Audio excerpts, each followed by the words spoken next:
Iran और America के दरमियान हालिया तनाज़े से एक ऐसी खबर सामने आई है जिसने दुनिया भर के डिफेंस माहिरीन को हैरत में डाल दिया है।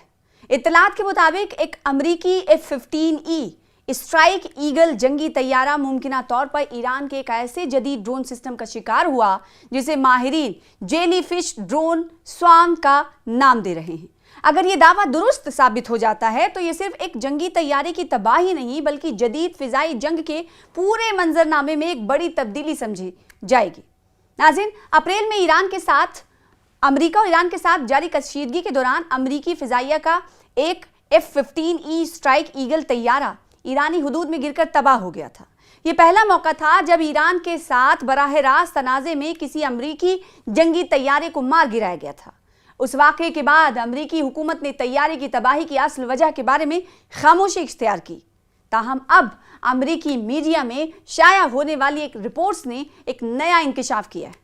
रिपोर्ट्स के मुताबिक हादसे से बच जाने वाले अमेरिकी पायलट ने अपनी इब्तदाई ब्रीफिंग में बताया कि उसने आसमान में एक गैर मामूली मंजर देखा।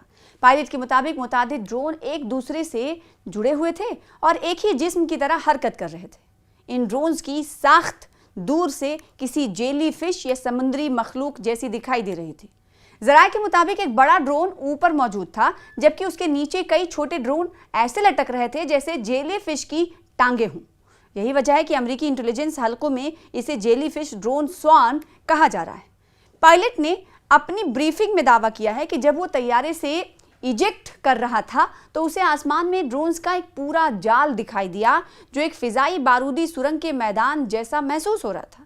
ताहम अमेरिकी इंटेलिजेंस हुक्काम इस बयान का मोहतात अंदाज में जायजा ले रहे हैं क्योंकि हादसे के वक्त पायलट शदीद जख्मी था और उसके सिर पर चोट भी लगी थी। अब सवाल ये कि आखिर ये जेली फिश ड्रोन स्वार्म होता क्या है, इसके बारे में जान लेते हैं। दिफाई माहिरीन के मुताबिक ये दरअसल एक जदीद ड्रोन नेटवर्क है जिसमें एक बड़ा मदरशिप ड्रोन मरकजी कमांड प्लेटफॉर्म के तौर पर काम करता है जबकि मुतादिद छोटे ड्रोन उसके साथ जुड़े रहते हैं।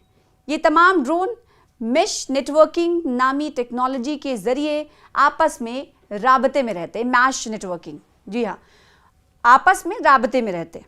इस टेक्नोलॉजी की खास बात यह है कि अगर नेटवर्क का कोई एक हिस्सा नाकारा हो जाए तो बाकी ड्रोन एक दूसरे के साथ राबता बरकरार रखते हुए अपना मिशन जारी रख सकते हैं। माहिरीन के मुताबिक ये ड्रोन सिस्टम दुश्मन की जंगी तैयारियों की निगरानी, उनका ताक़ुब यानी पीछा और ज़रूरत पड़ने पर हमला करने की सलाहियत रखता है। दिफाई तज्ज़ियाकारों का कहना है कि इस किस्म के ड्रोन स्वार्म्स रिवायती फ़िज़ाई दिफाई निज़ाम के लिए एक डरावना ख्वाब साबित हो सकते हैं क्योंकि ये कम बुलंदी पर परवाज करते हुए वसी इलाके का अहाता करते हैं और राडार पर उनका सुराग लगाना मुश्किल हो जाता है। मज़ीद हैरानकुन बात यह है कि अगर किसी हमले के दौरान चंद ड्रोन तबाह भी हो जाएं तो बाकी ड्रोन अपनी तश्कील बरकरार रखते हुए कार्रवाई जारी रख सकते हैं। अमरीकी और मगरबी माहिरीन का ख्याल है कि इस नौइयत की टेक्नोलॉजी अब तक सिर्फ चीन और रूस जैसे ममालिक के पास मौजूद समझी जाती है, लेकिन अगर ईरान वाकई इस सलाहियत तक पहुंच चुका है तो ये मशरिक़ वस्ता में यानी मिडिल ईस्ट में ताकत के तवाज़ुन को तब्दील कर सकता है। दिफाई माहिर ब्रेट का कहना है कि ईरान बरसों से ऐसी जंगी टेक्नोलॉजीज तैयार कर रहा है जो अमेरिका की रिवायती फौजी बर्तरी का तोड़ साबित हो सके। दूसरी जानिब दिफाई माहिर ईमा बेट्स के मुताबिक ऐसे ड्रोन स्वार्म्स का मुकाबला करने के लिए अरबों डॉलर के नए दिफाई निज़ाम दरकार होंगे। नाज़रीन, ईरान ने अमरीकी तैयारे को मार गिराने के बाद सिर्फ इतना कहा था कि एक नए फ़िज़ाई दिफाई निज़ाम का इस्तेमाल किया गया है। ताहम तेहरान ने इस बारे में मज़ीद तफसीलात जाहिर नहीं की थी। अब दुनिया की नज़रें इस सवाल पर जमी हुई हैं कि क्या वाकई ईरान ने एक ऐसी जदीद ड्रोन टेक्नोलॉजी हासिल कर ली है जो मुस्तकबिल की जंगों का रुख बदल सकती है, या फिर ये अमरीकी पायलट के मुशाहिदे की एक मुतनाज़ा तशरीह है। जवाब जो भी हो, एक बात वाज़ेह है कि जदीद जंगें तेज़ी से ड्रोन्स, मसनूई जहानत और खुदकार हथियारों की तरफ बढ़ रही और आने वाले बरसों में मैदान जंग पहले से कहीं ज़्यादा पेचीदा और ख़तरनाक हो सकता है। फ़िलहाल इस खबर में इतना ही। दीजिए मुझे इजाज़त और आलम इस्लाम की तमाम खबरों के लिए देखते रहिए न्यूज़ 18 उर्दू।